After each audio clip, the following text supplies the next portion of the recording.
ಪ್ರಧಾನವಾಗಿ ಪೋಷಕರು ಪೇರೆಂಟ್ಸ್ ಬಗ್ಗೆ ಇರುತ್ತೆ. ಕನ್ನಡದಲ್ಲಿ ಇರಲಿಲ್ಲ ಅಥವಾ ಇಂಗ್ಲೀಷಲ್ಲಿ ಕನ್ನಡ ಎಲ್ಲರಿಗೂ ಬರುತ್ತೆ. ಅದನ್ನ ಬಿಡ್ತೀನಿ ಕಾರ್ಯಕ್ರಮಗಳಲ್ಲಿ ಈ ಮೊದಲು ಮಾತಾಡ್ತಾರಲ್ಲ, ಇಷ್ಟೊತ್ತು ಮಾತಾಡಿದ್ರಲ್ಲ ನೋಡ್ರಿ ಈ ಬಗ್ಗೆ, ಅದನ್ನು ಜನ ತುಂಬ ಆಸಕ್ತಿಯಿಂದ ಇಂಟ್ರೆಸ್ಟಿಂದ ಕೇಳ್ತಾರೆ.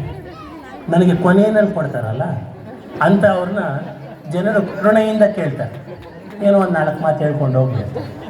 ಆ ಥರ ಆಗಬಾರ್ದು ಅಂದರೆ ನೀವು ಹೆಚ್ಚಾಗಿ ಭಾಗವಹಿಸಬೇಕು. ಈ ಕಾರ್ಯಕ್ರಮ ಒಂದು ಭಾಷಣದ ರೀತಿ ಇರಬಾರ್ದು, ಒಂದು ಸಂಭಾಷಣೆ ರೀತಿ ಇರಬೇಕು. ಈಗ ಭಾಷಣಕ್ಕೂ ಸಂಭಾಷಣೆಗೆ ಏನು ವ್ಯತ್ಯಾಸ? ನಾನೊಬ್ಬನೇ ಮಾತಾಡ್ತೇನೆ, ಯೂಸ್ ಇಲ್ಲ, ನೀವು ಮಾತಾಡಬೇಕು, ಆಗ ಮಾತ್ರ ಕಾರ್ಯಕ್ರಮ ಚೆನ್ನಾಗಿರುತ್ತೆ.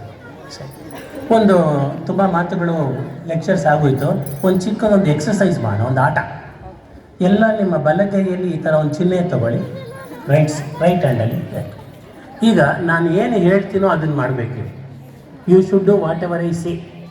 ನಾನೇನು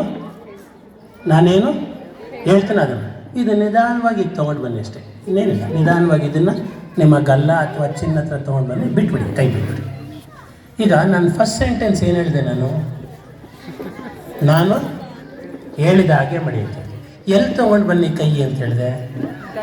ಗಲ್ಲ ಕನ್ನಡದಲ್ಲಿ, ಚಿನ್ನ ಇಂಗ್ಲೀಷಲ್ಲಿ. ನಾನು ಸ್ವಲ್ಪ ಈ ರಾಜಾಜಿನಗರ ಕಡೆ ಇರೋದು. ಆ ಕಡೆ ನಾವೇನಂತೀವಿ ಅಂದರೆ, ಈ ಕಡೆ ನನಗೆ ಗೊತ್ತಿಲ್ಲ ಹೆಸರುಘಟ್ಟದ ಕಡೆ, ಆ ಕಡೆ ನಾವು ಇದನ್ನು ಗಲ್ಲ ಅಂತೀವಿ, ಇದು ತಲೆ ಅಂತೀವಿ. ಈ ಕಡೆ ಸ್ವಲ್ಪ ಚೇಂಜ್ ಇರ್ಬೋದು, ನನಗೆ ಗೊತ್ತಿಲ್ಲ. ಯಾಕಂದರೆ ನೀವೆಲ್ಲ ಇಲ್ಲಿ ತೊಗೊಂಡು ಬಂದ್ರಲ್ವಾ? ಇಲ್ಲಿ ಯಾಕೆ ತೊಗೊಂಡು ಬಂದ್ರಿ ನೀವು? ಸರಿ ಇವ್ರು ಏನು ಹೇಳ್ತಾ ಇದ್ದಾರೆ, ಸರ್ ನೀವು ಮಾಡಿದ್ರಲ್ಲ ನಾವು ಮಾಡಿದ್ವಿ ಅಂತ. ಕರೆಕ್ಟ್. ನನ್ನ ಫಸ್ಟ್ ಈಗ ಇವ್ರೇನು ಹೇಳ್ತಾರೆ ಅಂದರೆ, ಸರ್ ನೀವು ಹೀಗೆ ಮಾಡಿದ್ರಲ್ವ, ನಾನು ಹೀಗೆ ಮಾಡಿದೆ ಅಂತ. ಆದರೆ ನನ್ನ ಫಸ್ಟ್ ಸೆಂಟೆನ್ಸು ನಾನು ಮಾಡಿದ ಹಾಗೆ ಮಾಡಿ ಅನ್ನ, ಹೇಳಿದ ಹಾಗೆ ಮಾಡಿ ಅನ್ನ. ನಾನು ಮಾಡಿದ ಹಾಗೆ ಮಾಡಿ ಅಂತ ಹೇಳ್ಬಿಟ್ಟು, ನಾನು ಈ ಥರ ಮಾಡಿದ್ದಿದ್ರೆ ನೀವು ಈ ಥರ ಮಾಡಿಬಿಟ್ಟು, ಸರ್ ನೀವು ಮಾಡಿದ ಹಾಗೆ ಮಾಡಿ ಅಂದ್ರಲ್ಲ, ನೀವು ಹೇಳ್ದಂಗೆ ಮಾಡಿದೆ ಅಂತ ಹೇಳ್ಬೋದಾಗಿತ್ತು. 4 ಸಲ ಹೇಳಿಸಿದೆ, you should do whatever I say. ನಾನು ಹೇಳಿದ ಹಾಗೆ ಮಾಡಬೇಕು ಅಂತ ಹೇಳಿಸಿ, ಗಲ್ಲ ಅಂತ ಕನ್ನಡದಲ್ಲಿ, ಇಂಗ್ಲೀಷಲ್ಲಿ ಚಿನ್ನ ಅಂತ ಹೇಳಿ, ಗಲ್ಲ ಇಲ್ಲಿದೆ ಅಂತ ಗೊತ್ತಿದ್ದು ಒಂದು 98% ಇಲ್ಲಿಗೆ ತೊಗೊಂಡು ಬರ್ತೀವಿ. ಯಾಕೆ? ಏನಾಯ್ತು? ಸಾಹೇಬ್ರು ಏನು ಹೇಳ್ತಾರೆ ಅಂದರೆ, ನಾವೇನು ನೋಡ್ತೀವೋ ಅದನ್ನು ಮಾಡ್ತೀವಿ ಹೊರತು ನಾವು ಹೇಳಿದ್ದನ್ನು ಕೇಳೋದಿಲ್ಲ. ನಿಮ್ಮ ಮಕ್ಕಳು ಅಷ್ಟೆ, ನೀವೇನು ಹೇಳ್ತೀರೋ ಅದು ಕೇಳೋದಿಲ್ಲ, ನೀವು ಏನು ಮಾಡ್ತೀರೋ ಅದು ನೋಡಿ. ನಿಮ್ಮ ಕಿಚನ್ನು ಗ್ಯಾರೇಜ್ ಥರ ಇಟ್ಕೊಂಡು ಮಕ್ಕಳಿಗೆ ನೀನು ಓದೋ ಜಾಗದಲ್ಲಿ ನೀಟಾಗಿ ಇಟ್ಕೋ ಅಂದರೆ ಅದು ನಡೆಯಲ್ಲ. ಪೇರೆಂಟ್ಸ್ ಟೀಚರ್ ಮೀಟಿಂಗ್ಗೆ ಅರ್ಧ ಗಂಟೆ ಲೇಟಾಗಿ ಬಂದುಬಿಟ್ಟು ಮಕ್ಕಳನ್ನ ಟೈಮ್ ಸರಿಯಾಗಿ ಹೋಗೋ ಅಂದರೆ ಅದು ಹೋಗೋದಿಲ್ಲ. ಅದು ನೀವೇ ಸೀರಿಯಲ್ಗಳನ್ನು ನೋಡಿಕೊಂಡು ಮಕ್ಕಳಿಗೆ ಮೊಬೈಲ್ ಯೂಸ್ ಮಾಡಬೇಡ ಅಂದರೆ ಅದು ನಡೆಯಲ್ಲ. ಫಸ್ಟು ನಾವು ಪ್ರಾಕ್ಟೀಸ್ ಮಾಡಬೇಕು. ಅರ್ಧ ಭಾಗ ಈ ಸೀರಿಯಲ್ಗಳು, ಮೊಬೈಲ್ಗಳು, ಸಿನಿಮಾಗಳು ನೋಡಿನೇ ಈ ಥರ ಆಗಿರೋದು. ಅದು ಈಗ ಬರೋ ಸಿನಿಮಾಗಳಲ್ಲೇನೂ ಇಲ್ಲ. ಕೈಯಲ್ಲೊಂದು ಲಾಂಗು, ಬಾಯಲ್ಲೊಂದು ಸಾಂಗು, ಹಿಂದ್ಗಡೆ ಒಂದು ಗ್ಯಾಂಗ್. ಆದ್ದರಿಂದ ಇನ್ನು ಮುಂದೆ ನೀವು ಮಕ್ಕಳಿಗೆ ಯಾವಾಗ ಬುದ್ಧಿವಾದ ಹೇಳ್ತೀರೋ ಆಗ ಸ್ವಲ್ಪ ಯೋಚನೆ ಮಾಡಿ, ನಾನೇನು ಬುದ್ಧಿವಾದ ಹೇಳ್ತಾ ಇದ್ದೀನೋ ಅದನ್ನು ನಾನು ಅಳವಡಿಸ್ತಾ ಇದ್ದೀನೋ. ನಾನು ಅಳವಡಿಸ್ತಾ ಇದ್ದರೆ ನನಗೆ ಹೇಳೋ ಅಧಿಕಾರ ಇದೆ. ನಾನೇ ಅದನ್ನು ಮಾಡಿದೆ ಮಕ್ಕಳಿಗೆ ಮಾಡು ಅಂದರೆ ಅವರು ಮಾಡೋದು. ದಟ್ಸ್ ವೈ ಇಂಗ್ಲೀಷಲ್ಲಿ ಏನು ಹೇಳ್ತೀನಿ ಅಂದರೆ, I advise you not to advise children, because wise children, good children do not need your advice, bad children do not take your advice.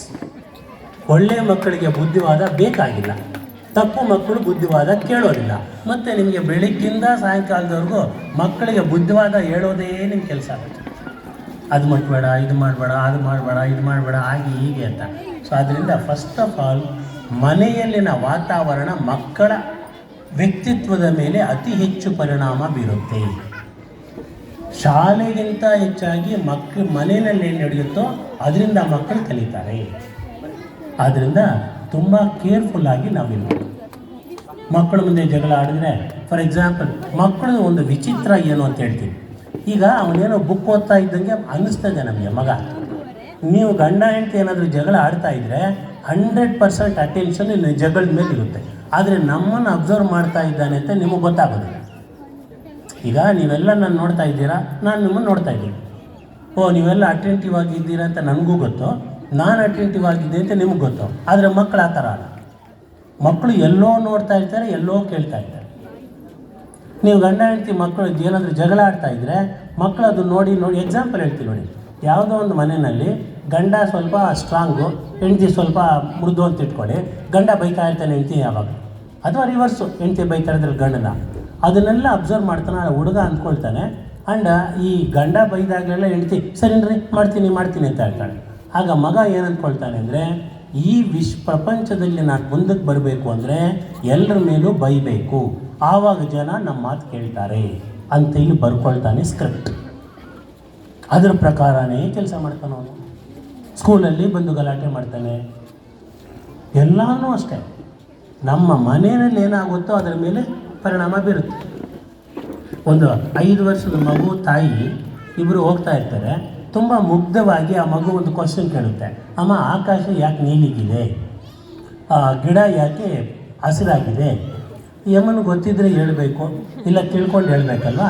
ಏನು ಹೇಳ್ತಾಳೆ, ಸುಮ್ಮನೆ ಈಗ ಆಕಾಶ ನೀಲ್ಗಿದ್ರೆ ಕಪ್ಪಗ ಐತೈತೆ ಅಲ್ಲಟೆ, ವಯಸ್ಸಿಗೆ ಸರಿಯಾಗಿ ಮಾತಾಡೋದು. ಏನಂದ್ಕೊಳ್ತಾನೆ, ಈ ರಾಕ್ಷಸಿ ಹತ್ರ ಮಾತಾಡಿ ಯೂಸ್ ಇಲ್ಲ, ನಾನು ಪ್ರಾಮಾಣಿಕವಾದ ಒಂದು ಕ್ವಶನ್ ಕೇಳ್ತೇನೆ ಅಂತ ಅಂದ್ಕೊಳ್ತೇನೆ. ನಮ್ಮ ಮನೇಲಿ ಇನ್ನೊಂದು ಉದ್ದಕ್ಕಿದೆಯಲ್ಲ, ಇದು ಓಡಾಡ್ತಾ ಇರುತ್ತೆ, ಇದು ಹೆಂಗಸು ಗಂಡಸೆ, ಅವನ ಹತ್ರ ಹೋಗಿ ಕೇಳ್ತಾನೆ, ಯಾರದು ಅಪ್ಪ. ಎಷ್ಟು ಚೆನ್ನಾಗಿ ಗೊತ್ತು ನಿಮಗೆ ನೋಡಿ, ಎಷ್ಟು ಬುದ್ಧಿವಂತರು. ಹೋಗಿ ಅಪ್ಪನ ಹತ್ರ ಕೇಳ್ತಾನೆ, ಅಪ್ಪ ಆಕಾಶ ಯಾಕೆ ನೀಲಿಗಿದೆ, ಇದು ಯಾಕೆ ಹಸಿರಾಗಿದೆ? ಅಮ್ಮನಿಗೆ ಹೇಳಿದೆ, ಅಮ್ಮ ಬೈದ್ಬಿಟ್ರು. ನೀನು ಹೇಳೋದ್ರೆ, ಈವಾಗಲೇ ಲೇಟ್ ಆಗಿದೆ ಆಫೀಸ್ಗೆ ಹೋಗುತ್ತೆ ಅಲ್ಲಾಟ, ಇವಾಗೇನೋ ಹೇಳು ಹೋಗ ಅಂತ. ಈಗ ಅವನು ಈ ತಂದೆ ತಾಯಿಗಳಿಗೆ ಮಾಡಿದ್ರಲ್ವಾ, ಅವ್ನು ಡಿಸೈಡ್ ಮಾಡಿಬಿಡ್ತಾನೆ, ಇನ್ನು ಲೈಫಲ್ಲಿ ಯಾರ ಹತ್ರನೂ ಏನೂ ಕೇಳಬಾರ್ದು ಅಂತ ಡಿಸೈಡ್. ಆಮೇಲೆ ಅವನ್ನ ನೀವು ಇಂಥ ಸ್ಕೂಲಲ್ಲಿ ಒಳ್ಳೆ ಸ್ಕೂಲಲ್ಲಿ ಹಾಕ್ಬಿಟ್ಟು ಎಲ್ಲೋ ಓದಿಸ್ಬಿಟ್ಟು ಕೈಔಟಾಗೋ ಏನೋ ಸೇರಿಕೊಳ್ತಾನೆ. ಸೇರಿಕೊಂಡು ಅವನು 25 ವರ್ಷ ಆದಮೇಲೆ ನನ್ನ ಟ್ರೈನಿಂಗ್ ಪ್ರೋಗ್ರಾಮಲ್ಲಿ ಬಂದು ಕೂತ್ಕೊಳ್ತಾನೆ. 25 ವರ್ಷದ ಹುಡುಗ, ನಾನು ಟ್ರೈನರ್, ನಾನು ಥ್ರೋಟ್ ಬಡ್ಕೊಳ್ತೀನಿ, ಪ್ರಶ್ನೆ ಕೇಳಿ ಎಲ್ಲಿ ಕೇಳ್ತಾನೆ ಅವನು? ಆಗಿತ್ತಲ್ಲ. ಅದಕ್ಕೇನೆ ಮನೆಯಲ್ಲಿ, ಅದಕ್ಕೇನೆ ನೀವು ಮಕ್ಕಳ ಮುಂದೆ ಜಗಳ ಆಡಬೇಡಿ. ಅದಕ್ಕೆ ನೀವು ಒಂದು ಕೆಲಸ ಮಾಡಿದ್ರೆ ಟೈಮ್ ಇಟ್ಕೊಂಡ್ಬಿಡಿ. 8:30 9:15 ಬರೀ ಜಗಳ ಆಡುತ್ತೆ. ಆವಾಗ ಟೈಮಲ್ಲಿ ಮಕ್ಕಳಿಗೆ ಏನಾದರೂ ಬೇರೆ ಕೆಲಸ ಕೊಟ್ಬಿಡಿ, ಮಕ್ಕಳ ಮುಂದೆ ಜಗಳ ಆಡಿ. ಸಪೋಸ್ ಅಪ್ಪಿತಪ್ಪಿ ನಿಮ್ಮ ಗಂಡನೋ ನಿಮ್ಮ ಹೆಂಡತಿನೋ ಏನಾದರೂ ಮಾಡೋಕ್ಕೆ ಬಂದರೆ ಹೇಳಿ 8:30 ಪೋಸ್ಟ್ಪೋನ್ ಮಾಡ್ಕೋ, ಇವಾಗ ಬೇಡ. 8:30 ಮಕ್ಕಳು ಓದ್ಕೊಳ್ಳೋದು ಬೇರೆ ಕಡೆ ಆಗಿರೋವಾಗ ನೀವು ಹೇಳಿ, ನೋಡಿ ಟೈಮ್ ಆಯಿತು, ಬರೀ ಅರ್ಧ ಗಂಟೆ ಇರೋದು, ಶುರು ಹಚ್ಕೊಳ್ಳಿ, ಏನೇನು ಬೇಕೋ ವಾಡೆ ಬಾಯಿ ಎಲ್ಲ ಮಾಡಿಬಿಟ್ಮೇಲೆ ಕರೆಕ್ಟಾಗಿ 9:15 ಬಿಡು ಅಂದ್ಬಿಟ್ಟು ಏನು ಚೆನ್ನಾಗಿದೆಯಾ ಊಟ ಕೊಡ್ಲಾಕ, ಈ ಥರ ಒಂದು ಟೈಮ್ ಇಟ್ಕೊಳ್ಳಿ. ಅಂದರೆ ಯಾವ ಮನೆಯಲ್ಲೂ ಏನಾಯ್ತು ನಾನು ಮಾಡ್ತಾ ಇರೋದು ಅದೇ ಹೇಳ್ತೀರಾ ನೀವು? ಅಂದರೆ ಆದರ್ಶವಾದ ಗಂಡ ಆದರ್ಶವಾದ ಹೆಂಡತಿ ಅಂತ ಯಾರೂ ಇಲ್ಲ. ಆದರೆ ಮಕ್ಕಳು ಅಬ್ಸರ್ವ್ ಮಾಡ್ತಾ ಇರ್ತಾರೆ, ಎಲ್ಲ ಮನೆಗಳಲ್ಲೂ ಪ್ರಾಬ್ಲಮ್ಸ್ ಇದೆ, ಜಗಳ ಇದೆ. ಯಾವುದೋ ಒಂದು ಮನೆಯಲ್ಲಿ ಗಂಡ ಹೆಂಡತಿ ತುಂಬ ಸಂತೋಷವಾಗಿದ್ದರಂತೆ, ಯಾವಾಗಲೂ ನಗ್ನಗ್ತಾ ಇತ್ತು. ಅವ್ರ ಮನೆ ಪಕ್ಕದಲ್ಲಿ ಇನ್ನೊಂದು ಸಂಸಾರ ಇತ್ತು, ಅದರಲ್ಲಿ ಗಂಡ ಹೆಂಡತಿ ಯಾವಾಗಲೂ ಈಗ ಆ ಪಕ್ಕದ ಮನೆಯಲ್ಲಿ ಗಂಡ ಹೆಂಡ್ತಿನು ಅಂದರೆ ಅವ್ರಿಗಿಂತ ಸಂತೋಷವಾಗಿದ್ರು ಅಂತ ಹೇಳ್ಬೋದಲ್ವಾ? ಜಗಳ ಆಡ್ತಾ ಇದ್ದಾರೆ ಅಂದರೆ ಇಂಥ ಕಾರ್ಯಕ್ರಮದಲ್ಲಿ ನಮ್ಮ ಸ್ವಂತ ಅನುಭವಗಳು ಈಚೆ ಬಂದ್ಬಿಡುತ್ತೆ, ಅದು ತುಂಬ ಇಟ್ಕೊಳ್ಳೋಕ್ಕಾಗಲ್ಲ. ಸೊ ಒಂದು ಸಲ ಏನಾಯಿತು, ಈಗ ಇಬ್ಬರು ಗಂಡಂದರು ಒಂದು ಕಡೆ ಸೇರಿದ್ರು. ಅಂದರೆ ಒಂದು ಮನೆಯಲ್ಲಿ ಗಂಡ ಹೆಂಡತಿ ತುಂಬ ಸಂತೋಷವಾಗಿದ್ದಾರೆ, ಇನ್ನೊಂದು ಮನೆಯಲ್ಲಿ ಗಂಡ ಹೆಂಡತಿ ಯಾವಾಗಲೂ ಕೂಗಾಡ್ತಾರೆ. ಆ ಕೆಟ್ಟ ಮನೆ ಗಂಡ ಈ ಒಳ್ಳೆ ಮನೆ ಗಂಡನ ಕೇಳೇ ಬಿಡ್ತಾನೆ, ಏನು ರೀ ನಿಮ್ಮ ಮನೇಲಿ ನೀವು ನಿಮ್ಮ ಹೆಂಡತಿ ಯಾವಾಗಲೂ ನಗ್ನಗ್ತಾ ಇರ್ತೀರಾ, ಖುಷಿಯಾಗಿರ್ತೀರಾ, ಬೇರೆ ನಮ್ಮ ಮನೇಲಿ ನಾವು ಯಾವಾಗಲೂ ಜಗಳ ಮಾಡ್ತಾ ಇರ್ತೀವಿ, ನಿಮ್ಮ ಈ ಸುಖ ಸಂಸಾರದ ಹುಟ್ಟಿ ಅದು ಹಿಂಗೆ ನೀವು ನಗ್ನಗ್ತಾ ಇರ್ತೀರ. ಆ ಗಂಡ ಹೇಳ್ತಾನೆ, ವೆರಿ ಸಿಂಪಲ್, ನಾನು ನನ್ನ ಹೆಂಡತಿ ಯಾವಾಗಲೂ ನಗ್ತಾ ಇರ್ತೀವಿ. ಯಾಕೆ ಅಂದರೆ ನಾನು ಮನೆ ಹೊರಗಡೆಯಿಂದ ಆಫೀಸಿಂದ ಮನೆ ಒಳಗಡೆ ಬರ್ತಾನೆ, ನನ್ನ ಹೆಂಡತಿ ನೋಡ್ತಾಳೆ, ನೋಡ್ಬಿಟ್ಟು ಏನು ಮಾಡ್ತಾಳೆ, ಕೈಗೆ ಏನು ಸಿಕ್ಕುತ್ತೋ ಅವ್ನು ತೊಗೊಂಡು ಬಿಸಾಕ್ತಾಳೆ. ಅದು ಬಂದು ನನಗೆ ಬಡಿದ್ರೆ ಅವಳು ನಗ್ತಾಳೆ, ತಪ್ಪಿಸ್ಕೊಂಡ್ಬಿಟ್ರೆ ನಾನು ನಗ್ತೀನಿ. ಈಗ ಎರಡರಲ್ಲಿ ಒಂದಾಗಬೇಕಲ್ವಾ? ಅದು ಬಂದುಬಿಡಿ ಅವಳು ನೋಡಿ ಹೆಂಗೆ ಹೊಡೆದು ಎಷ್ಟು ಗುರಿ ಇಟ್ಟು ಹೊಡೆದಿದ್ದೀನಿ ಅಂತ, ತಪ್ಪಿಸ್ಕೊಂಡ್ಬಿಟ್ರೆ ಈಗ ಹೇಳ್ತಾ ನಾನು ಎಷ್ಟು ಬುದ್ಧಿವಂತ.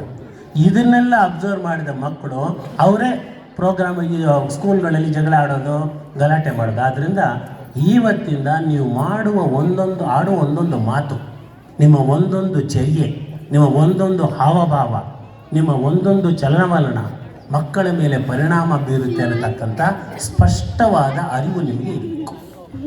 This is what is very very important. Any questions? Is the program useful? ಏನಮ್ಮ? ಓಕೆ. ಈಗ ನೋಡಿ, ಮಕ್ಕಳು ಕ್ಲೇ ಇದ್ದಾಗ ಜೇಡಿ ಮಣ್ಣು ಹೇಗಿದ್ರೆ ನೋಡಿ, ಹಾಗೂ ಮಾಡ್ಬೋದು, ಈಗೂ ಮಾಡ್ಬೋದು. ಸೊ ಯಾವ ಥರ ಬೇಕಾದರೆ ನೀವು ಮಾಡ್ಬೋದು. ಮಕ್ಕಳ ಮನಸ್ಸು ಜೇಡಿ ಮಣ್ಣಿನಾಗೆ. ಲೈಫ್ ಎ ಸ್ಪೆಲ್ಲಿಂಗ್ LIFE ಅಲ್ವಾ? First one is L, last one is E. So ಮಕ್ಕಳಿಗೆ ಏನು ಹೇಳ್ಕೊಡ್ಬೇಕು ಅಂದರೆ, ಈಗ ನೀನು ಚೆನ್ನಾಗಿ ಲರ್ನ್ ಮಾಡಿದ್ರೆ ನಾಳೆ ನೀನು ಎಂಜಾಯ್ ಮಾಡ್ಬೋದು ನೋಡಿ, LIFE. ಸೊ ಮಕ್ಕಳಿಗೆ ಏನು ಹೇಳ್ಬೇಕು ಅಂದರೆ, ಜನರಲಿ ನಾವು ಮಕ್ಕಳಿಗೆ ಏನು ಹೇಳ್ತೀವಿ ಅಂದರೆ, ಚೆನ್ನಾಗಿ ಓದೋ, ನೀನು ಓದ್ತಿದ್ರೆ ನನ್ನ ಮಾನ ಮರ್ಯಾದೆ ಹೊರಟೋಗುತ್ತೆ. ನಿಮ್ಮ ಮಾನ ಮರ್ಯಾದೆ ಬಗ್ಗೆ ಮಾತಾಡಬೇಡಿ. ನೀನು ಚೆನ್ನಾಗಿ ಓದಿದ್ರೆ ನೀನು ಫಾರಿನ್ಗಳಿಗೆ ಹೋಗ್ಬೋದು, ಕಾರ್ಗಳು ತೊಗೊಳ್ಬೋದು, ದುಡ್ಡು ಇಡ್ಬೋದು, ಹಾಲಿಡೇ ಮಾಡ್ಬೋದು, ಮಾಲ್ಗಳಿಗೆ ಹೋಗಿ ಇಷ್ಟ. ಈ ಥರ ಮಕ್ಕಳ ದೃಷ್ಟಿಕೋನದಿಂದ ಮಾತಾಡಿ, ನಿಮ್ಮ ದೃಷ್ಟಿಕೋನದಿಂದ ಮಾತಾಡಬೇಡಿ. ನೀವೇನೋ ನಿಮ್ಮ ಮಗನಿಗೆ ರೆಡ್ ಶರ್ಟ್ ಹಾಕ್ಕೋಬೇಕು ಅಂದರೆ, ನಾನು ಹೇಳ್ತಾ ಇದ್ದೀನಿ ರೆಡ್ ಶರ್ಟ್ ಹಾಕೋ ಅಂತ ಹೇಳ್ಬೇಡಿ.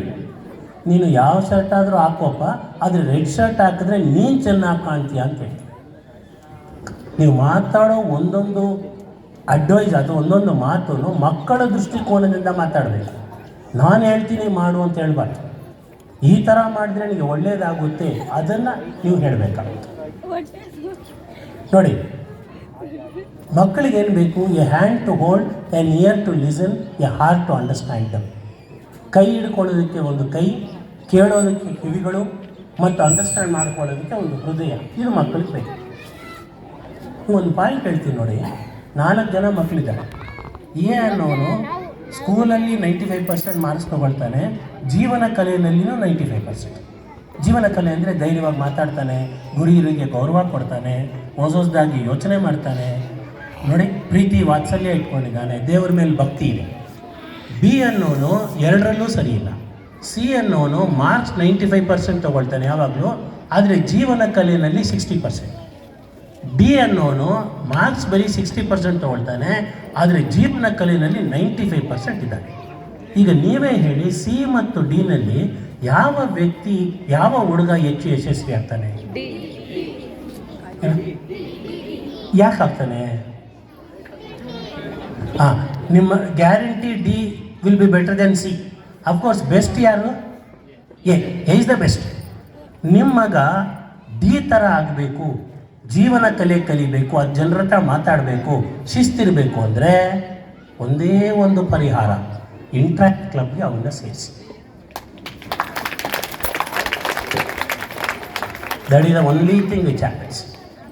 6ನೇ ವರ್ಷದ ಹುಡುಗ ಆದಾಗಲಿಂದ ನಾನು ರೋಟ್ರಿ ಥರ ಕೆಲವು ಕ್ಲಬ್ಗಳಿಗೆ ಸೇರಿಕೊಂಡು ಈ ಥರ ಮಾತಾಡೋದು, ಬರೆಯೋದು ಕಲ್ತ್ಕೊಂಡು. ಅದಕ್ಕೇ ನಾನು ಇವಾಗ ಈ ಥರ ಮಾಡ್ತಾಯಿದ್ದೆ. ನೀವು ಇವತ್ತೊಂದು 300 ಜನ ಇದ್ದೀರಾ ಅಂತ ಇಟ್ಕೊಳ್ಳಿ. ಈ ಥರ ಎಷ್ಟು ಜನರು ಮಾಡಿದ್ದೀನಿ? 6.5 ಲಕ್ಷ ಜನರು ಮಾಡಿದ್ದೀನಿ. ಎಷ್ಟು ಕಂಪನಿಗಳು? ಈಗ ಭಾರತದಲ್ಲಿರೋ ಯಾವುದಾದ್ರೂ ಒಂದು ಕಂಪನಿ ಹೆಸರು ಹೇಳಿ, ನಿಮ್ಗೆ ಗೊತ್ತಿರೋದು ಯಾವುದಾದ್ರೂ ಹೇಳಿ. ಟೊಯೋಟಾದಲ್ಲಿ 300 ಪ್ರೋಗ್ರಾಮ್ ಮಾಡಿದ್ದೀನಿ. ನೆಕ್ಸ್ಟು BEL ಅಲ್ಲಿ 600 ಪ್ರೋಗ್ರಾಮ್ ಮಾಡಿದ್ದೀನಿ, CTED ಅಂತ. ಇನ್ಫೋಸಿಸಲ್ಲಿ 50 ಪ್ರೋಗ್ರಾಮ್ ಮಾಡಿದ್ದೀನಿ. ವಿಪ್ರೋದಲ್ಲಿ 150 ಪ್ರೋಗ್ರಾಮ್ ಮಾಡಿದ್ದೀನಿ. HAL 800 ಪ್ರೋಗ್ರಾಮ್ ಮಾಡಿದ್ದೀನಿ. ನಾನು ಪ್ರೋಗ್ರಾಮ್ ಮಾಡದೇ ಇರೋ ಹೆಸರಿನ ನಿಮ್ಮ ಕೈಯಲ್ಲಿ ಹೇಳೋಕ್ಕಾಗಲ್ಲ ಅಂದರೆ ಇಂಟ್ರಾಕ್ಟಿವ್ ಸೇರಿಸಿ. ನಾಳೆ ಸಾಹೇಬ್ರ ಹತ್ರ ಬಂದು ಮಾತಾಡಿ. This is what children should learn. Apart from education is very important, no doubt. Marks ತೊಗೊಳ್ಬೇಕು, ರ್ಯಾಂಕ್ ಬರೀಬೇಕು, ಅದ್ರ ಜೊತೆಗೆ ಜೀವನ ಕಲೆ ಗೊತ್ತಿರಬೇಕು. ಅದನ್ನು ರೋಟ್ರಿ ಹೇಳ್ಕೊಡೋದು. ಈಗ ಇಲ್ಲಿ ಯಾರೋ ಆಫೀಸ್ ಬೇರೆಸ್ ಇದ್ರಲ್ಲ, ಏನು ಮಾಡ್ತಾರೆ ಅವರು? ನಾಳೆ ದಿನ ಅವ್ರು ಹೇಳ್ತಾರೆ, 30 ಜನ ಮಕ್ಕಳಿಗೆ ನಿನಗೆ ಅನೌನ್ಸ್ ಮಾಡಮ್ಮ ಅಂತ ಹೇಳ್ತಾರೆ. ಇವರು ಅನೌನ್ಸ್ ಮಾಡಬೇಕು ಅಂದರೆ ಸ್ವಲ್ಪ ಮಾತನಾಡುವ ಕಲೆ ಬರಬೇಕಾ ಇಲ್ವಾ? ನಾಳೆ ದಿನ ಯಾವುದೋ ಒಂದು ಪ್ರಾಜೆಕ್ಟ್ ಮಾಡ್ತಾರೆ ಸಾಹೇಬರು, ಆ ಸ್ಕೂಲಲ್ಲಿ ಹೋಗಿ ಆ ಮಕ್ಕಳಿಗೆಲ್ಲ ಏನೋ ತಿಂಡಿ ಕೊಡ್ರಮ್ಮ ಏನೋ ಹೇಳ್ತಾರೆ. ಅದು ಮಾಡಬೇಕು ಅಂದರೆ ಅವ್ರ ಹತ್ರ ಹೋಗಿ ಮಾತಾಡಬೇಕು, ಟೈಮ್ ಸರಿಯಾಗಿ ಹೋಗಬೇಕು, ಆ ನಡವಳಿಕೆ ಇರಬೇಕು. ಮಾಡಿದ್ಮೇಲೆ ಇವರೇನೋ ಒಂದು ರಿಪೋರ್ಟ್ ಹೇಳ್ತಾರೆ, ಏನಾಯಿತು ಬರೆಯಮ್ಮ ಅಂತ, ಬರೆಯೋ ಕಲೆ ಬರುತ್ತೆ. This is what you should do. This a trick I am telling. That is what I did. ನೋಡಿ, ಸುಮಾರು ಇದುವರೆಗೂ 80 ಸಬ್ಜೆಕ್ಟ್ಸಲ್ಲಿ ಪ್ರೋಗ್ರಾಮ್ಸ್ ಮಾಡಿದ್ದೀನಿ. 14,000 ಪ್ರೋಗ್ರಾಮ್ಸ್ ಮಾಡಿದ್ದೀನಿ. 30 ದಿನದಲ್ಲಿ 30 ದಿನಾನೂ ಪ್ರೋಗ್ರಾಮ್ ಮಾಡ್ತೀನಿ ತಿಂಗಳಿಗೆ. ಕಳೆದ 68 ವರ್ಷದಿಂದ ನನಗಿವಾಗ 76 ವರ್ಷ ವಯಸ್ಸು. ಕಳೆದ 68 ವರ್ಷದಿಂದ ಬೆಳಿಗ್ಗೆ 3 ಗಂಟೆಗೆ ಎದ್ದೇಳ್ತೀನಿ. ಪ್ರತಿದಿನ 1.25 ಗಂಟೆ ಯೋಗ, ಧ್ಯಾನ, ಪ್ರಾರ್ಥನೆ ಮಾಡ್ತೀನಿ. 10 ಪುಸ್ತಕಗಳನ್ನು ಬರೆದಿದ್ದೀನಿ, ಇನ್ನೂ 8 ಪುಸ್ತಕ ಬರೀತಾ ಇದ್ದೀನಿ. ಇದೆಲ್ಲ ಮಾಡಬೇಕು ಅಂದರೆ ರೋಟರಿ ಸೈನ್ಸ್ ಇಲ್ಲಿದೆ ನೋಡಿ ಸಾಹೇಬ್, be grateful to this people. ಅವರು ನಿಮಗೆ ಇದು ಹೇಳ್ಕೊಡ್ತಾರೆ. ಇದು ಆ ಕಡೆ 95% ಇದೆ ನೋಡಿ, ಅದು ಈ ಕಡೆ ಇದೆಯಲ್ಲ ಅದು ನಮ್ಮ ಸ್ಕೂಲ್ ಹೇಳ್ಕೊಡುತ್ತೆ. ನಮ್ಮ ಸ್ಕೂಲ್ ಬೆಸ್ಟ್ ಆಗಿದೆಯಾ ಇಲ್ವಾ? One of the big very good school. Left side ಹೇಳ್ಕೊಡ್ತಾರೆ, ರೈಟ್ ಸೈಡ್ ಯಾರು ಹೇಳ್ಕೊಡ್ತಾರೆ? ಇವ್ರು ಹೇಳ್ಕೊಡ್ತಾರೆ. ರೋಟ್ರಿಗೇನೆ ಹತ್ರ 150 ಪ್ರೋಗ್ರಾಮ್ ಮಾಡಿದ್ದೀನಿ ಇದುವರೆಗೂ, ಕಳೆದ 33 ವರ್ಷದಿಂದ. So in other words, take care of ನೋಡಿ, ಸ್ಕೂಲಲ್ಲಿ ಹೇಳ್ಕೊಡೋದು ಅವ್ರಿಗೆ ಜೀವನೋಪಾಯ ಕೊಡುತ್ತೆ. ಈ ಮಹನೀಯರು ಹೇಳ್ಕೊಡೋದು ಜೀವನ ಕೊಡುತ್ತೆ. Livelihood is not much important, life is more important. ಒಳ್ಳೆ ಜೀವನ ನಡೆಸಬೇಕು ಅಂದರೆ ಮಕ್ಕಳನ್ನು ರೋಟ್ರಿ ಸೇರಿಸಿ. This is what is very very. ಎಷ್ಟು ಜನ ಇಂಟ್ರಾಕ್ಟಿಗೆ ಸೇರಿಸ್ತೀರ? ಕೈ ಎತ್ತಿ ಇವಾಗ ನೋಡಿ, ಒಂದು ಕಡೆ ನೋಡಿ, ಇಲ್ಲಿ ನಿಂತ್ಕೊಂಡು ನೋಡಿ.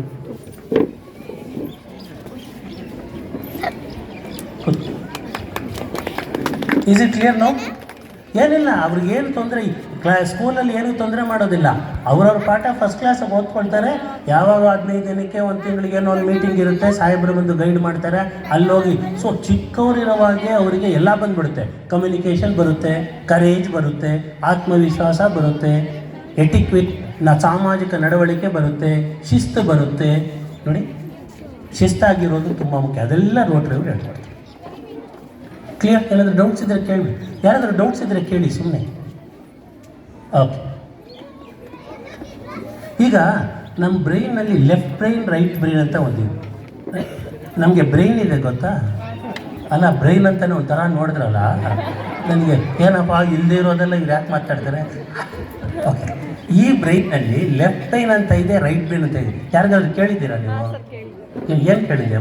ಲೆಫ್ಟ್ ಬ್ರೈನಲ್ಲಿ ಏನಿದೆ, ರೈಟ್ ಬ್ರೈನಲ್ಲಿ ಏನಿದೆ? ಈಗ ಅವರು ನೀವು ಬ್ಯಾಗ್ ತಂದಿದ್ದೀರಲ್ವಾ, ಆ ಬ್ಯಾಗ್ ಒಳಗಡೆ ಏನಿರಬೇಕು ಅಂತ ನಿಮ್ಗೆ ಗೊತ್ತಿರಬೇಕಾ ಇಲ್ವಾ? ಗೊತ್ತಿರಬೇಕಲ್ವಾ? ಆ ಥರ ಕಳೆದ 30-35 ವರ್ಷದಿಂದ ಬ್ರೈನ್ ಎತ್ಕೊಂಡು ಓಡಾಡ್ತೀವಲ್ಲ, ಅದರೊಳಗಡೆ ಏನೈತಿ ಅಂತ ಸ್ವಲ್ಪ ಗೊತ್ತಿರಬೇಕಲ್ಲ. ಸೊ ಫಸ್ಟ್ ಟೈಮ್ ನಿಮಗೆ ನಿಮ್ಮ ಬ್ರೈನ್ ಸ್ವಲ್ಪ ಪರಿಚಯ ಮಾಡಿಸ್ತೀವಿ, ಬೇಕಾ ಬೇಡವಾ? ನೋಡಿ, ಶಿಸ್ತಾಗಿರೋದು, ಚೆನ್ನಾಗಿ ಓದೋದು ಮಕ್ಕಳು, ಅದೆಲ್ಲ ಲೆಫ್ಟ್ ಬ್ರೈನ್. ಟೈಮ್ ಸರಿಯಾಗಿ ಕೆಲಸ ಆಫೀಸ್ ಸ್ಕೂಲ್ಗೆ ಬರೋದು, ಹೋಮ್ವರ್ಕ್ ಮಾಡೋದು, ಇದು ಏನೋ ಯೂನಿಫಾರ್ಮ್ ಹಾಕ್ಕೊಳ್ಳೋದು, ಸಮಯಕ್ಕೆ ಸರಿಯಾಗಿ ಮಾತಾಡೋದು, ಇದೆಲ್ಲನೂ ಲೆಫ್ಟ್ ಬ್ರೈನ್. ರೈಟ್ ಬ್ರೈನಲ್ಲಿ ಏನಿದೆ ಅಂದರೆ ಒಳ್ಳೆಯ ಗುಣ, ಒಳ್ಳೆಯ ಅನುಭವಗಳು, ತಂದೆ ತಾಯಿಗಳ ಮೇಲೆ ಪ್ರೀತಿ, ಗುರು ಹಿರಿಯರ ಮೇಲೆ ಗೌರವ, ಟೀಚರ್ಗಳ ಮೇಲೆ ಕೃತಜ್ಞತೆ, ಶಾಲೆ ಮೇಲೆ ಧನ್ಯವಾದಗಳು, ಇದೆಲ್ಲ right ಬ್ರೈನಲ್ಲಿದೆ. So left brain is called the chemistry of life, right brain is called the poetry of life, the combination is called the symmetry of life. ಸ್ಕೂಲ್ಗಳು ಪ್ರಧಾನವಾಗಿ ಲೆಫ್ಟ್ ಬ್ರೈನ್ ಹೇಳ್ಕೊಡ್ತಾರೆ. ಮ್ಯಾಥ್ಸ್ ಹೇಳ್ಕೊಡ್ತಾರೆ, ಗ್ರಾಮರ್ ಹೇಳ್ಕೊಡ್ತಾರೆ, ತುಂಬ ಚೆನ್ನಾಗಿ ಹೇಳ್ಕೊಡ್ತಾರೆ. ಸ್ವಲ್ಪ ಈಗಿನ ಕಾಲ ಸ್ಕೂಲ್ಗಳು, ನಮ್ಮಂಥ ಸ್ಕೂಲ್ಗಳು ರೈಟ್ ಬ್ರೈನು ಹೇಳ್ಕೊಡ್ತೀವಿ. ಫಾರ್ ಎಕ್ಸಾಂಪಲ್ ಪ್ರಾಜೆಕ್ಟ್ ಮಾಡ್ತೀವಿ, ಏನೇನೋ ಮಾಡ್ತೀವಿ. ಆದರೆ ಈ ರೈಟ್ ಬ್ರೈನಲ್ಲಿ ಇದೆಯಲ್ಲ, ಯಾವುದೋ ಒಳ್ಳೆಯ ಗುಣ, ಧೈರ್ಯ, ಸೃಜನಶೀಲತೆ, 10 ಜನರ ಹತ್ರ ಮಾತಾಡೋದು, ಫಾರ್ ಎಕ್ಸಾಂಪಲ್ ಗೌರವ ಕೊಡೋದು, ವಿನಯ. ಸೊ ನೀವು ಮಕ್ಕಳನ್ನ ಬೆಳೆಸೋವಾಗ ಈ ಎರಡೂ ಕಡೆ ಬ್ರೈನಿಂದ ಸರಿಯಾಗಿ ಬೆಳೆಸಬೇಕು. ಶಿಸ್ತಲ್ಲಿ ಪರ್ಫೆಕ್ಟ್ ಆಗಿರಬೇಕು, ಗುಣದಲ್ಲಿ ಎಕ್ಸಲೆಂಟ್ ಆಗಿರಬೇಕು. ಟೈಮ್ ಸರಿಯಾಗಿ ಸ್ಕೂಲ್ಗೆ ಹೋಗೋದು, ಯೂನಿಫಾರ್ಮ್ ಕರೆಕ್ಟಾಗಿ ಹಾಕೊಳ್ಳೋದು, ಅದರಲ್ಲಿ 100% ಫಾರ್ಮ್ ಮಾಡಬೇಕು. ಅದೇ ಗುರಿಯರಿಗೆ ಗೌರವ ಕೊಡೋದು ಕಲಿಸ್ಬೇಕು. ಆ ಥರ ನಿಮ್ಮ ಮಕ್ಕಳನ್ನು ಸರ್ವತೋಮುಖವಾಗಿ ಬೆಳೆಸಬೇಕು. ಚಿಕ್ಕದಾಗಿ ಅರ್ಥ ಮಾಡ್ಕೊಳ್ಬೇಕು ಅಂದರೆ 5 ಬೆರಳು ಜ್ಞಾಪಕ ಇಟ್ಕೊಳ್ಳಿ, ನೀವು ಹುಡುಗರನ್ನ ಹೆಂಗೆ ಬೆಳೆಸಬೇಕು ಅಂತ. ಈಗ ಈ ಬೆರಳು ಜೀವನದಲ್ಲಿ ಒಂದು ಗುರಿ ತೋರಿಸುತ್ತೆ ನೋಡಿ, ಅಲ್ಲೋಗು ಇಲ್ಲೋಗು, ಅದಕ್ಕೆ ಇದೇ ಬೆರಳು ಉಪಯೋಗಿಸಿ ಹಿಂಗೆ ಮಾಡೋದಿಲ್ಲ ನಾವಲ್ವಾ. ಅಂದರೆ ಜೀವನದಲ್ಲಿ ಚಿಕ್ಕವನಿರೋವಾಗಲೇ ಒಂಥರ ಗುರಿ ಹೇಳ್ತಾ ಬರಬೇಕು ಮಕ್ಕಳಿಗೆ. ಏನು ಗುರಿ? ಸಂತೋಷವಾಗಿರೋದು, ಒಳ್ಳೆಯ ಗುಣ ಇರೋದು, ಚೆನ್ನಾಗಿ ಓದೋದು, ಬೇರೆಯವ್ರಿಗೆ ತೊಂದರೆ ಕೊಡೋದು, ಅದಿರಬೇಕು. ನಾವು ಎಲ್ಲಕ್ಕಿಂತ ಎತ್ತರ ಇರೋದು ಈ ಸೆಂಟ್ರಲ್ ಬೆರಳು. ಆ ಥರ ಮಕ್ಕಳಲ್ಲಿ ಅತಿ ಹೆಚ್ಚಿನ ಧೈರ್ಯ ಮತ್ತು ಅತಿ ಹೆಚ್ಚಿನ ಆತ್ಮಸ್ಥೈರ್ಯ ಇರಬೇಕು. Courage is the other name of education. ಯಾವ ಎಜುಕೇಷನ್ನು ಮಕ್ಕಳಿಗೆ ಧೈರ್ಯ ಕೊಡೋದಿಲ್ವೋ ಅದು ಎಜುಕೇಷನ್ ಅಲ್ಲ. It should give courage. ಈಗ ಈ ಬೆರಳಿದೆಯಲ್ಲ, ಎಲ್ಲ ವೆಡ್ಡಿಂಗ್ ಆಗುತ್ತಲ್ಲ, ಮದುವೆ, ಇದನ್ನು ಯಾವ ಬೆರಳಿಗೆ ಹಾಕ್ತಾರೆ? ಉಂಗುರ ಈ ಬೆರಳಿಗೆ. ಯಾಕೆ ಹಾಕ್ತಾರೆ ಅಂದರೆ ಇದು ಭಾವನೆಗಳಿಗೆ ಮೂಲ, ಇಮೋಷನಲ್. ಅದಕ್ಕೆ ನೋಡಿ ಯಾವಾಗಲೂ ಇದಕ್ಕೆ ಹಾಕೋದು. ಆ ಥರ ಮಕ್ಕಳಲ್ಲಿ ಒಳ್ಳೆ ಇಮೋಷನ್ಸ್ ಬೆಳೆಸ್ಬೇಕು. ಯಾವುದು ಭಾವನೆಗಳು? ಪ್ರೀತಿ, ಪ್ರೇಮ, ಕರುಣೆ, ಆದರ, ವಿನಯ, ಕೃತಜ್ಞತೆ, ಅದನ್ನು ಬೆಳೆಸಬೇಕು. ಎಲ್ಲಕ್ಕಿಂತ ಚಿಕ್ಕ ಬೆರಳಿದು. ಆ ಥರ ಮಕ್ಕಳಲ್ಲಿ ವಿನಯ ಕಳಿಸ್ಬೇಕು. ನಾನು ಇನ್ನೂ ಚಿಕ್ಕವನು, ಯಾರೋ ಒಬ್ಬ ಸಾಹೇಬರು ಹೇಳಿದ್ರು, ಅವನು ನಾನು ಚಿಕ್ಕವನು, ಕಲಿಯೋದು ತುಂಬ ಇದೆ ಅನ್ಬೇಕು. ಆ್ಯಂಡ್ ಎಲ್ಲಕ್ಕಿಂತ ಹೆಚ್ಚಾಗಿ ಇದೇನಿದು ನೋಡಿ, ಈ ಬೆರಳಿದ್ರೆ ಏನೂ ಮಾಡೋಕ್ಕಾಗಲ್ಲ, ಈ ಬೆರಳಿದ್ರೆ ಏನಾದರೂ ಮಾಡ್ಬೋದು. ಇದು ಮೌಲ್ಯಗಳು, ಜೀವನದಲ್ಲಿ ಮೌಲ್ಯಗಳು. ಯಾವುದು? ಸತ್ಯ ಹೇಳೋದು, ನೋಡಿ, ಪಾರದರ್ಶಕತೆ. ಸೊ ಮಕ್ಕಳನ್ನ ಹೆಂಗೆ ಬೆಳೆಸಬೇಕು ಅಂದರೆ ಗುರಿ ಇರಬೇಕು, ಅತಿ ಹೆಚ್ಚು ಕರೇಜ್, ಧೈರ್ಯ ಇರಬೇಕು, ಮಕ್ಕಳಲ್ಲಿ ಉತ್ತಮ ಭಾವನೆಗಳನ್ನು ಮೂಡಿಸಬೇಕು, ವಿನಯವಾಗಿ ಚೆನ್ನಾಗಿರಬೇಕು ಮತ್ತು ಅತಿ ಹೆಚ್ಚಿನ ಮೌಲ್ಯಗಳನ್ನು ಜೀವನದಲ್ಲಿ ನೀವು ರೂಢಿಸಬೇಕು. ಆ ಥರ ನೀವು ಮಕ್ಕಳನ್ನು ಸರ್ವತೋಮುಖವಾಗಿ, ಸರ್ವಾಂಗೀಣವಾಗಿ ನೀವು ಬೆಳೆಸಬೇಕು. Is it clear? Any doubts? Any thoughts? Up. Next point ನೋಡಿ, ಮಕ್ಕಳ ಎದುರಿಗೆ ಮನೆಯಲ್ಲಿ ಸ್ಕೂಲ್ ಮೇಲೆ ಒಂದು ಕಾಮೆಂಟು ಮಾಡಬೇಡಿ. ಸಪೋಸ್ ನಿಮ್ಮ ಮಗು ಏನಾದರೂ ಟೀಚರ್ ಸರಿ ಇಲ್ಲಮ್ಮ ಅಂತ ಹೇಳಿದ್ರೆ ಮಗನ ಎದುರಿಗೇನೆ ನೀವು ಟೀಚರ್ ಅವನ ಮೇಲೆ ಟೀಚರ್ ಹಂಗೇನೆ, ಆ ಸ್ಕೂಲ್ ಹಂಗೇನೆ ಹೇಳ್ಬೇಡಿ. ನಮ್ಮ ಸ್ಕೂಲ್ನಲ್ಲಿ ಏನೇನು ಪ್ರಾಬ್ಲಮ್ಸ್ ಇದೆಯೋ ನೆಕ್ಸ್ಟ್ ದಿನ ಬಂದು ಪ್ರಿನ್ಸಿಪಾಲ್ ಹತ್ರ ಮಾತಾಡಿ, we are no problem, but don't talk anything in front of children. ಯಾಕೆಂದರೆ ಮಕ್ಕಳ ಎದುರಿಗೆ ನೀವು ಟೀಚರ್ನ ಕಾಮೆಂಟ್ ಮಾಡಿದ್ರೆ, ಸ್ಕೂಲನ್ನು ಕಾಮೆಂಟ್ ಮಾಡಿದ್ರೆ ಮಕ್ಕಳಿಗೆ ಟೀಚರ್ ಮೇಲೆ, ಸ್ಕೂಲ್ ಮೇಲೆ ಗೌರವ ಹೊರಟೋಗುತ್ತೆ. ಎಸ್ ಆರ್ನು? ಸೊ ಇನ್ ಅದರ್ ವರ್ಡ್ಸ್, ಅಲ್ಲಿದೆ ನೋಡಿ, ಇಲ್ಲಿ ಬರ್ತಿದ್ದೀವಿ ನೋಡಿ, do not make any adverse comment or loose remarks on school. ಶಾಲೆ ಬಗ್ಗೆ ಒಳ್ಳೇದು ಮಾತಾಡಿ. ಈ ಥರ ಈವೆಂಟ್ಗಳಾದರೆ ಅಟೆಂಡ್ ಮಾಡಿ, ಸ್ಕೂಲ್ಗೆ ಸಪೋರ್ಟ್ ಕೊಡಿ.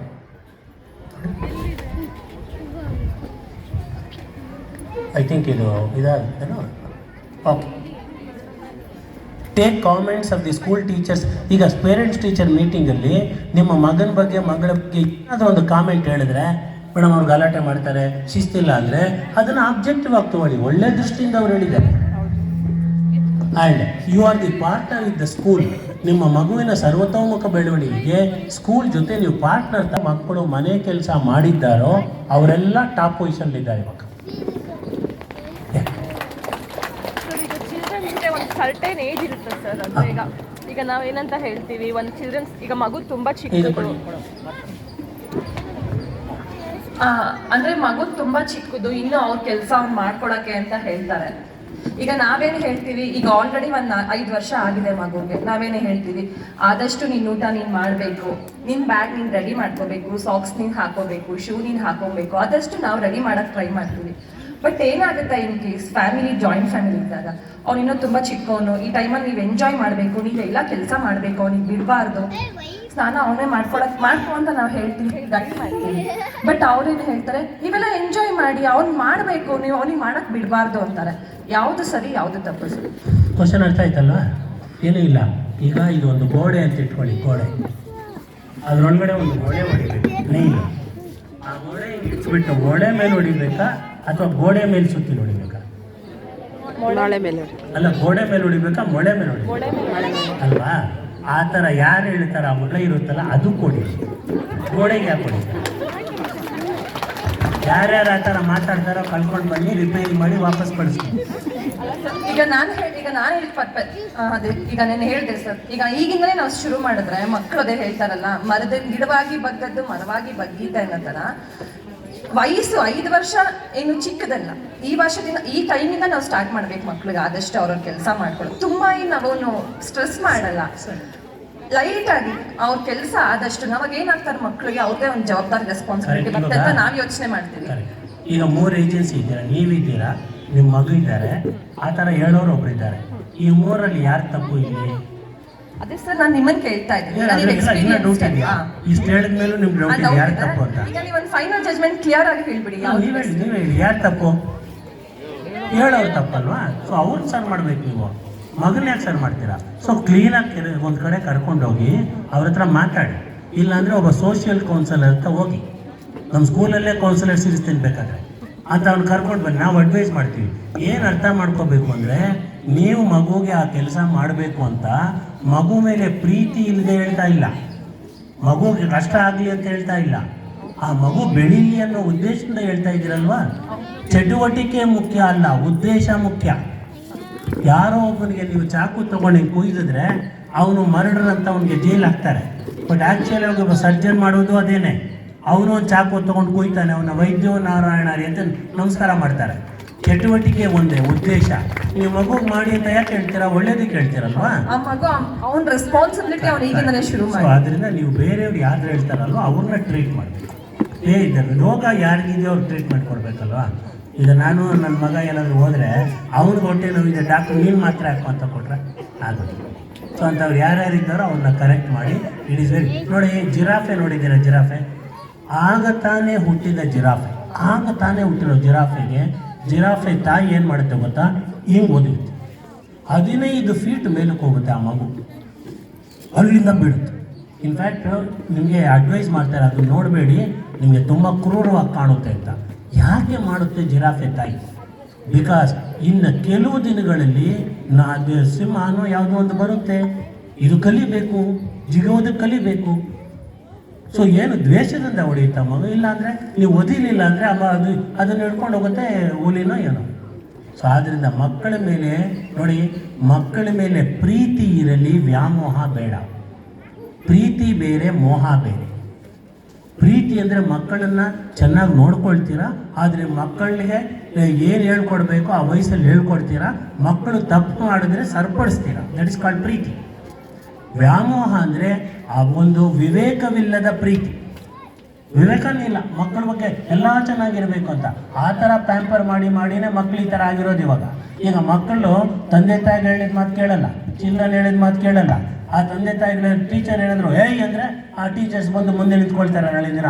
ಈಗ ನೋಡಿ ನಮ್ಮ ಮಗ ಊಟನೇ ಮಾಡ್ತಾ ಇಲ್ಲ ಅಂತ. ಯಾರು ಹೇಗೆ ರಿಪೇರಿ ಮಾಡೋದು ಇವಾಗ?